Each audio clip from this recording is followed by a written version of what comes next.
Hi everyone, अस्सलाम वालेकुम। कैसे हैं आप सब लोग? उम्मीद करती हूँ आप सब लोग ठीक होंगे और मैं भी बिल्कुल ठीक हूँ। तो आज का व्लॉग करते हैं यहाँ नमाज से स्टार्ट। तो ये नमाज़ पढ़ चुकी थी मैं और ना फिर ये मशीन लगाई हुई थी, तो ना कपड़े वगैरह भी ना तय कर रही थी साथ के साथ।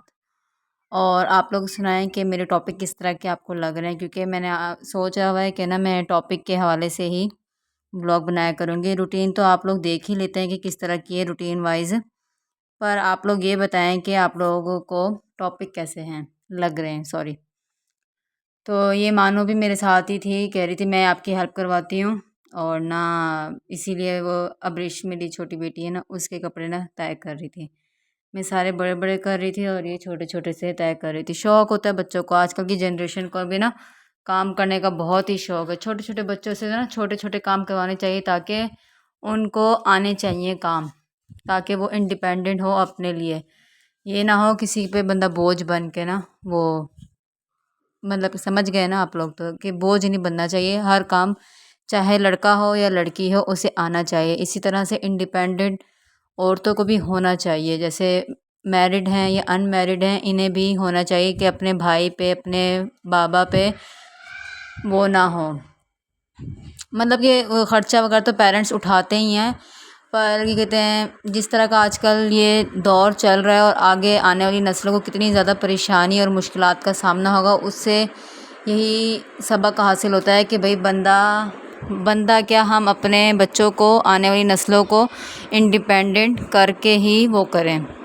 उनको बताएं कि भाई इंडिपेंडेंट होना कितना ज़रूरी है। छोटी से छोटी चीज़ के लिए बाद में, शादी के बाद भी यही होता है कि भाई बंदा मांग ले। वो तो एक अलग बात है कि हस्बैंड ने करना होता है, लेकिन अपने पास पैसे ज़रूर होने चाहिए। अपना छोटा मोटा कोई काम आना चाहिए या फिर कोई हुनर आना चाहिए, जैसे सिलाई होती है या फिर कोई भी और घर का जो काम होता है। लड़कियों को तो आजकल आर्ट का काम भी आता है, कढ़ाई का काम भी आता है, मेहंदी लगाना आ जाती है, पार्लर लड़कियां सीख सकती हैं। लड़कियों के लिए बहुत सारे काम हैं जो लड़कियां सीख सकती हैं। तो क्या कहते हैं, टॉपिक मेरा यही था कि इंडिपेंडेंट वूमेन को होना ज़रूरी है, चाहे वो मर्द है या औरत, चाहे वो मर्द है या औरत है। हाँ, ठीक हो गया। क्योंकि बाद में अगर किसी के पास पैसे ना हो और वो बंदा वो चीज़ कोई पसंद आ जाए उस टाइम पे, और अगर वो उस टाइम पैसे ना हो बंदे के पास, तो कितना दिल दुख जाता है कि हाय अगर मेरे पास पैसे होते अभी तो मैं किसी से पूछती भी ना और वो चीज़ परचेज़ कर लेती। तो मेरा तो यही है कि मैं इंडिपेंडेंट पहले भी थी और अब भी मैं होना चाहती हूँ इंडिपेंडेंट। जब मैं शादी से पहले थी तब भी मैं जॉब वगैरह करती थी, ठीक हो गया। तो अपने पैसों की बात ही अलग होती है, उसकी टोर ही अलग होती है, ठीक हो गया। आप लोग बोलेंगे कैसी कैसी बातें कर लेती है ये लड़की। खैर मैं इसी तरह ही करती हूँ सबसे बातें, बस मुझे कोई मिल जाए बातें करने वाला ना। मैं वो नहीं हूँ जो घुल मिल ना जाए, मुझे जिस तरह का माहौल देंगे मैं उसी में घुल मिल जाती हूँ। ये नहीं देखती कि अगला बंदा क्या सोच रहा है क्या नहीं सोच रहा, मेरे बारे में भी नहीं सोच रहा। मैं अब बच्चों को पार्क लेके जाती हूँ ना, तो वहाँ पे भी खुल के इंजॉय करती हूँ। झूले वगैरह मैं भी लेती हूँ और बच्चों को भी दिलाती हूँ, इसलिए कि भाई बंदा खुद एंजॉय करे। बूढ़ा तो नहीं हो गया बंदा, यही तो इतनी छोटी सी ज़िंदगी, पूरा एंजॉय करना चाहिए बंदे को। और मेरा तो यही है कि भाई छोटी सी ज़िंदगी है। मेरे अब अपने हस्बैंड को भी यही कहती रहती हूँ, छोटी सी ज़िंदगी है जान, उसको हंस के जी लिया या फिर इंजॉय कर लो या ये कर लो वो कर लो। वो कहता तुझे सुकून नहीं है, और मैं हूँ ही भी ऐसी कि मुझे सुकून वाकई में नहीं है। घर चली जाऊँ तो घर वालों को कोई ना कोई वो दे आती हूँ कि भाई आ जाओ चलें, या फिर क्या करना है क्या नहीं। अच्छा, मेरे घर वाले भी बहुत ज़्यादा कोऑपरेटिव हैं और मेरे जो इन लॉज़ हैं वो भी माशाल्लाह बहुत ही कोऑपरेटिव हैं। वो इस चीज़ में नहीं है कि आप जॉब ना करें। ये जैसे कुछ होते हैं ना माशरे में, ससुराल के बहू ले आएंगे उसके बाद उसको कहेंगे भाई आप जॉब ना करो। नहीं, मेरे इन लॉज़ बहुत अच्छे हैं, उन्होंने मुझे खुद कहा था कि भाई अगर आप करना चाहें तो आप कर सकती हैं जॉब।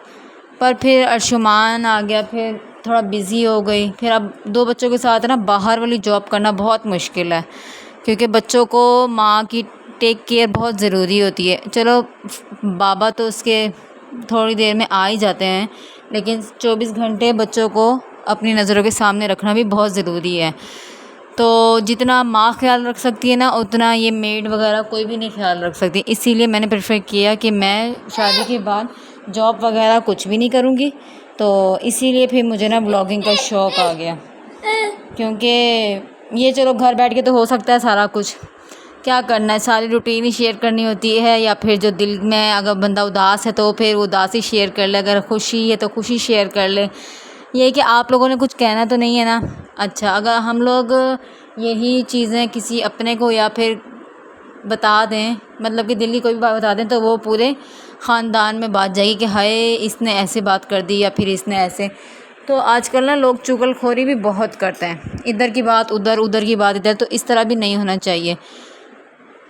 खुल के मज़े में एंजॉय करने वाली लाइफ जियो और सबके सब इंडिपेंडेंट हो जाओ, ठीक हो गया। और मैं भी इंशाल्लाह जल्द हो जाऊंगी, तो आप लोगों के साथ ज़रूर शेयर करूंगी कि मैंने ब्लॉगिंग चैनल क्यों बनाया, क्या है सारा सीन, वो आपको बताऊंगी, ठीक हो गया। तो अगर अब तक मेरा ब्लॉग देख रहे हैं तो लाइक कमेंट एंड शेयर लाजमी कर दीजिए, एंड सब्सक्राइब लाजमी कर दिया करें चैनल को, ताकि वीडियो का नोटिफिकेशन आपको मिल सके। ये मैं बाज़ार गई हुई थी, थोड़ा सा अर्शुमान का फीडर लेना था, और ना कहते अपने हस्बैंड के लिए परफ्यूम लेना था, बॉडी स्प्रे वो यूज़ करते हैं ना। ये गेम ऑन लेकर आई थी, इसकी स्प्रे अच्छी थी। ये भी मेरे हस्बैंड साथ ही लेटे हुए थे तो मैं उनको दे रही थी। कप लिए थे 2 मग बड़े वाले, क्योंकि छोटे वाले टूट गए थे। एक मैक का ये फ़ेस वॉश लिया था मैंने। तो आप लोग को बताना कि आज का मेरा लेक्चर कैसा लगा आप लोगों को। लेक्चर ही हो गया, असल में पता है क्या, मैंने टीचिंग कर रखी है, तो मुझे समझ गए ना कि अंदर वाला बंदा बाहर आने की करता है कि भाई जल्दी जल्दी जो अंदर दिल में आए ना वो बोल डालो। और अच्छा, इंसान को होना भी ऐसे चाहिए कि जो दिल में आए बंदा वही, जो दिल में हो वही बाहर हो, ये ना हो दिल में और हो और बाहर और हो, खुशामती बंदा ना हो। तब तक के लिए हम मिलेंगे नेक्स्ट वीडियो में। अल्लाह हाफिज़।